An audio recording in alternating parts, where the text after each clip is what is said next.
News Tamil கழுகு. திமுக கூட்டணிக்குள்ளேயே முரண்பாடு நிலவரதா சொல்றாங்க. தேர்தலப்போ அது எந்த மாதிரியான ரிசல்ட் கொடுக்கும்ங்கிறதுல அறிவாலயம் கவலையில இருக்கிறதாவும் சொல்றாங்க.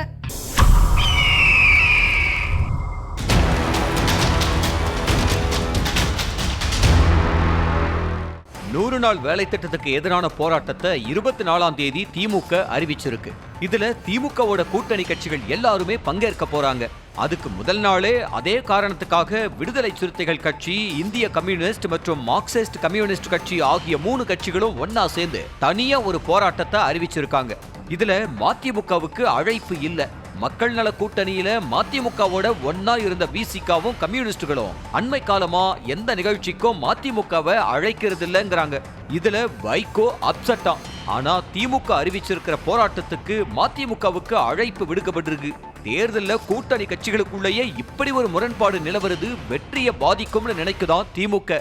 இதெல்லாம் திமுக தலைவர் கவனத்துக்கு போக இப்ப விசிக கம்யூனிஸ்ட் தனியா நடத்துற போராட்டம் கேன்சல் ஆகியிருக்கு.